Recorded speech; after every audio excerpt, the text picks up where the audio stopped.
मैं कह रहा हूँ आपके घर में जो समस्या है वो सारी दूर होने लग जाएगी। इस पर क्या है कि अक्सर घरों में हवन कुंड नहीं होता है। चौथी लकड़ी लीजिए और चौथी लकड़ी लेने के साथ जल के जो देव हैं, ठीक है, उनका स्मरण कीजिए। और सबसे पहले अपने जो कुल के देवी देवता हैं उनका स्मरण करना है।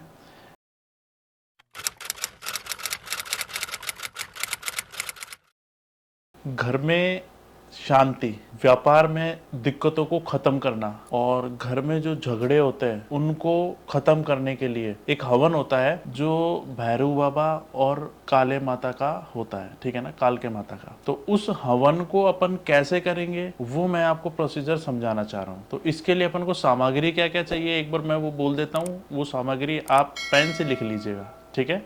तो देखो, सबसे पहले अपन को जो चीज़ चाहिए, एक कटोरी में थोड़ा सा आटा चाहिए होगा, दूसरी कटोरी में थोड़ी सी हल्दी चाहिए होगी। इसके अलावा अगर अपने पास हवन कुंड है तो बहुत उत्तम है, पर क्या है कि अक्सर घरों में हवन कुंड नहीं होता है, तो अपन को कांसी वाला थाली चल जाएगी। और कांसी की थाली भी नहीं है तो सिंपल स्टील की जो थाली आती है वो चल जाएगी, ठीक है। अपन को और क्या चाहिए, थोड़ा सा गाय का गोबर चाहिए, इतना होना चाहिए लगभग। जो मतलब केवड़ी होती है ना, बछड़ी, उसका चाहिए होगा, है ना। और पवित्र जल चाहिए, गंगा जल, ठीक है। इसके अलावा अपन को क्या चाहिए, थोड़े से गुलाब के फूल चाहिए। उनको अपन को क्या करना है कि फूलों को तोड़ लेना है, पत्तियों को इकट्ठा कर लेना है, जो डांड है उनको साइड में रख देना है। दूसरी चीज़ जो अपन को मुख्यतः चाहिए वो क्या चीज़ चाहिए, वो चाहिए होगी अपन को हल्दी वाली गांठ, 2 हल्दी वाली गांठ, 2 जायफल, ठीक है, 2 सुपारी, थोड़ी सी राई, पीली सरसों थोड़ी सी, ठीक है, जिसको पीली राई भी बोल देते हैं और पीली सरसों भी बोल देते हैं। थोड़ी सी मेहंदी, मेहंदी वो वाली चाहिए जो अपन लगाते हैं ना हाथों में, वो सूखी वाली मेहंदी आती है ना, वो चाहिए होगा। थोड़ी सी रोली चाहिए, चावल और कलाया, कलाया डोरा आता है ना, वो चाहिए होगा, ठीक है। और अपन को जो लकड़ियाँ चाहिए, लकड़ियाँ जो अपन समीदा बोलते हैं जिनको, वो अपन को 2 तरह की चाहिए होगी। एक तो चाहिए अपन को नवग्रह लकड़ी, ठीक है ना। दूसरी अपन को चाहिए होगी पीपल की लकड़ी, ठीक है। अब इसमें क्या है कि अलग अलग लकड़ियों के अलग अलग तरह के हवन हैं, पर बेसिकली अपन अभी पीपल की लकड़ियों के हवन करेंगे, ठीक है ना। अब इसमें क्या करना है, सबसे पहले थोड़ा सा घी और चाहिए होगा अपन को, ठीक है ना। और कपूर चाहिए होंगी, काला भूत इत्र चाहिए होगा, रोज़ का भी चल जाएगा, गुलाब वाला। और दूसरी चीज़ जो महत्वपूर्ण चीज़ है वो हवन सामग्री चाहिए होंगी अपन को, ठीक है ना।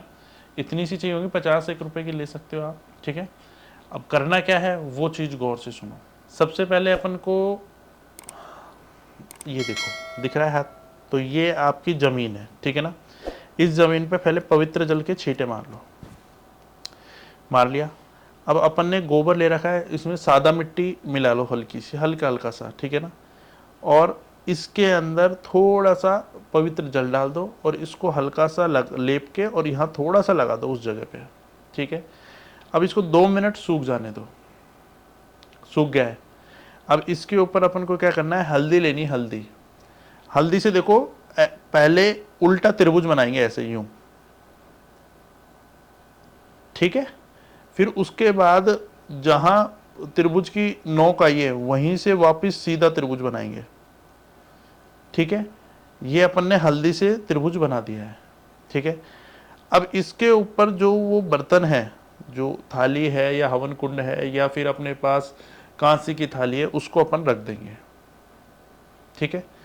अब इसके ऊपर क्या करना है, थाली के अंदर या हवन कुंड के अंदर सबसे पहले इसको प्रणाम करो, ठीक है। अपने हाथ जोड़ो दोनों ऐसे, ठीक है। आंखें बंद करो और अपने सबसे पहले घर के कुल देवी देवता जो भी है उनका नाम स्मरण करो कि हे मेरे कुल देवी देवता, मेरा नाम यह है, मेरा गोत्र यह है, ठीक है। मेरे पिता का नाम यह है, मेरी माता का नाम यह है, ठीक है। दादा का नाम भी बता सकते हैं, दादी का नाम भी बता सकते हैं, पर इतना नाम बहुत होता है, ठीक है। इसके बाद आपको क्या करना है कि एक रुई वाली बत्ती लेनी है, बत्ती, ठीक है। उसको घी में भिगो लो, ठीक है, फूल बत्ती। और उस बत्ती को उस जगह रख दो जहाँ पे अपन को रखनी है, ठीक है ना, जहाँ पे आपने वो थाली में जो जगह है थाली पे, उस थाली के ऊपर आपको उस पे रख देनी है, ठीक है। अब इस थाली पे रखने के बाद वापिस जैसे अपन ने जो त्रिभुज बनाया था, देखो ऐसे ऐसे, फिर यूं और यूं, ठीक है, ये और फिर ऐसे ऐसे और ऐसे, ठीक है ना, मतलब एक बार सीधा त्रिभुज बना देंगे और फिर उल्टा त्रिभुज बना लेंगे, ठीक है ना। ये बनाना है आपको हल्दी से, ठीक है। उसके बीच जो हिस्सा होता है त्रिभुज का, जहां पहले अपन ने रख चुके हैं, वहां पर वो बत्ती रखनी है, ठीक है, रख दिया अपन ने। अब इसके बाद अपन को सबसे पहले क्या करना है कि जहां त्रिभुज बनाया है अपन ने हल्दी से, ठीक है ना, वहां आटे से भी एक लेयर और बनाओ त्रिभुज की, ठीक है, पहले सीधा त्रिभुज और फिर उल्टा त्रिभुज, ठीक है ना। अब इसके बाद क्या करना है कि सबसे पहले 5 लकड़ियां लो, ठीक है, उसको पवित्र जल से छींटे मार लो, ठीक है। उन सभी पर कुमकुम होती है रोली, उससे तिलक लगाओ, थोड़े से चावल लगाओ और सभी 5 लकड़ियों पे कलाया बांधो। पहली लकड़ी उठाओ, अपने कुल के देवताओं का स्मरण करो, उस लकड़ी को वहां पर रख दो जहां आपने बत्ती रखी ना, जहां वो त्रिभुज बनाया उसके ऊपर, एक त्रिभुज के एक कोने पे। दूसरी लकड़ी लीजिए और अग्निदेव का स्मरण कीजिए और उस लकड़ी को इस तरह से रख दीजिए। तीसरी लकड़ी लीजिए और वायुदेव का स्मरण कीजिए और उस लकड़ी को ऐसे रख दीजिए। चौथी लकड़ी लीजिए और चौथी लकड़ी लेने के साथ जल के जो देव हैं, ठीक है, उनका स्मरण कीजिए, जो गंगा माँ है उनका स्मरण करके वो वहाँ पर लकड़ी रख देनी है। और पंचम जो लकड़ी होगी वो अपने घर के पितरों का स्मरण करना है, और जिनके पितर नहीं है वो फिर भी यह स्मरण करें कि हमारे जो भी कुल के देवी देवता है, जो विचरित है विक्र, उनका नाम लेके अपन को 5 लकड़ियाँ रख देनी है, ठीक है। अब इसके बाद बाकी की जो लकड़ियाँ हैं उन सब पे छींटे मार दो और उन सब पे जो रोली है उनसे छींटा मार के, चावल के छींटे मार के, और उन लकड़ियों को सजा दो, मतलब एक के ऊपर ऐसे आड़ी टेढ़ी करके अपन को रख देनी है। ध्यान रखना कि लकड़ियों के मध्य इतना स्पेस रखे कि हवा आराम से निकल जाए, ठीक है। अब इसके बाद आपको क्या करना है कि सर्वप्रथम 9 ग्रह की जो लकड़ियां हैं उनको लेना है और सबसे पहले अपने जो कुल के देवी देवता हैं उनका स्मरण करना है, अपने पितरों का स्मरण करना है, फिर उसके बाद सूर्य भगवान का स्मरण करना है, वायुदेव का स्मरण करना है, अग्निदेव का स्मरण करना है और साक्षात भोलेनाथ का स्मरण करना है, और फिर काल भैरव और काली माता का स्मरण करना है और उनसे कहना है कि हमारे घर में जो भी सुख शांतियाँ नहीं है, जो घर में डेली विवाद हो रहे हैं, जो व्यापार में कर रहा हूँ उसमें नुकसान हो रहा है, जो घर में दिक्कतें बढ़ रही है, ठीक है ना, तो उनको दूर करें। और उन 9 ग्रह लकड़ियों को अच्छे से गंगा जल के छींटे मारने हैं, उन पे सभी पे थोड़ा हल्का हल्का रोली लगानी है, चंदन लगाना है और सभी पे 9 लकड़ियों पे एक साथ धागा बांध के और उसको हवन में रख देना है, ठीक है।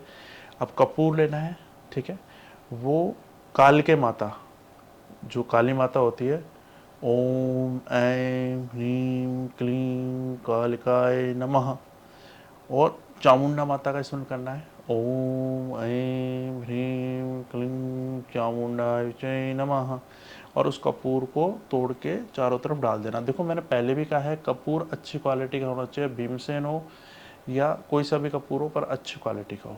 कपूर अपन ने उसमें डाल दिया है, ठीक है।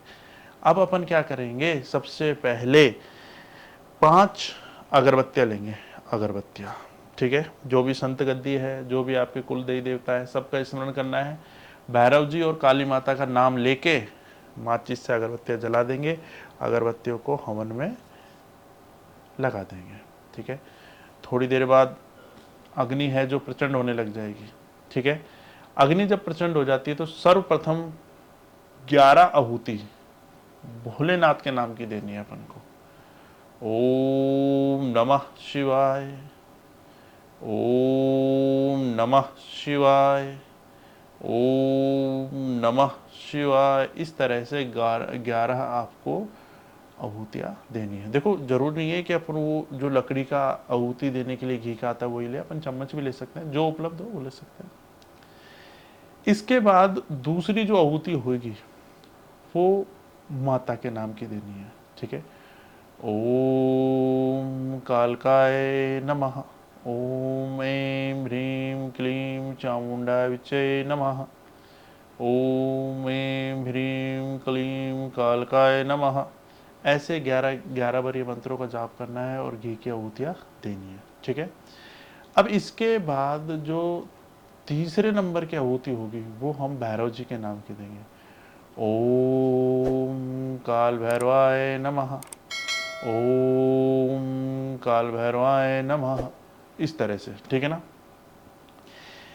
इसके बाद जो चौथी आहुति होगी वो घर के कुल देवी देवताओं के नाम की होगी।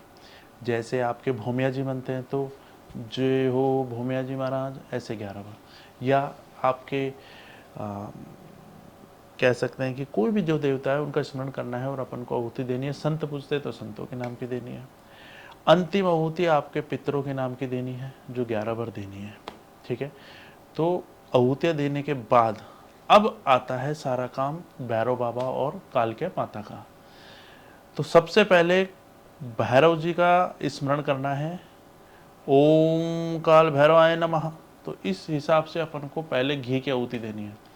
फिर दूसरा अपन को बोलना है ओम कालकाय नमः।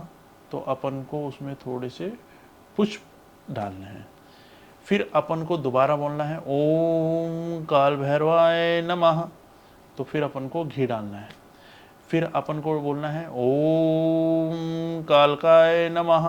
फिर अपन को पुष्प डालना है। तो ऐसे लगभग आपको 21 आहुतियाँ देनी है। इसके बाद आपको क्या करना है, वो मुख्य काम है कि 2 जायफल लेने हैं, भैरव जी और काली माता का स्मरण करना है और वो अग्नि में आपको रख देने हैं। ठीक है। जो हवन चल रहा है आराम से अपने देवताओं का, भैरव जी और काली माता का स्मरण करो और उनसे कहो कि हे भैरव जी, हे काल के माता, जो हमारे घर में ये जो समस्या है, विघ्न है, दिक्कतें हैं, इनको हरें। और वो अपन को अग्नि में रख देना है। इसके बाद अपन को क्या करना है, 2 सुपारी लेनी है, ऐसे ही भैरव बाबा और काल के माता का स्मरण करना है और हवन में रख देनी है। इसके बाद आपको क्या करना है, 2 लौंग और 2 पतासे लेने हैं। पहले भैरव जी का स्मरण करना है, वो अग्नि में रखने हैं। फिर काल के माता का स्मरण करना है, वो अग्नि में रखने हैं। ठीक है। इसके बाद आपको क्या करना है कि जो हवन सामग्री है वो थोड़ी थोड़ी उसमें डालनी है। ओम काल भैरवाय नमः। और फिर एक बार ओम कालकाय नमः। तो एक बार हवन सामग्री, एक बार घी, एक बार हवन सामग्री, एक बार घी। ठीक है। फिर इसके बाद आपको क्या करना है, हल्दी की 2 जो गांठ है वो काल के माता का स्मरण करते हुए उनके अंदर हवन में डालनी है। ठीक है। इसके बाद आपको क्या करना है, इत्र खोलना है और काल भैरव और काल के माता का नाम लेके उसमें छिड़क देना है काला भूत। ठीक है। इसके बाद आपको क्या करना है, थोड़ा सा कपूर लेना है, काल भैरव काल माता का नाम लेके उसमें छिड़क देना है। इसके बाद आपको जो महत्वपूर्ण चीज़ है वो यह है कि हल्दी लेनी है। ओम काल भैरवाय नमः, हल्दी डालनी है हवन में। और दूसरे हाथ से लेनी है घी। ओम काल भैरवाय नमः, ऐसे 11 बार करना है। फिर दोबारा हल्दी डालनी है, उसमें बोलना है ओम ऐं ह्रीं क्लीं चामुंडाय नमः। तो उसमें आपको हल्दी डालनी है। फिर दोबारा घी डालना है।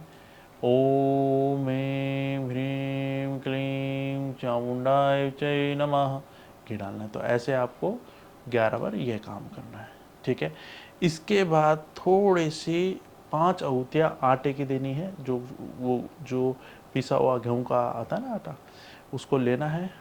और इस तरह से देखो ये है ना, ये ओम ऐं ह्रीं क्लीं चामुंडाय च नमः। ठीक है। तो ये आपको आटा देना है। फिर घी देना है आपको। ठीक है।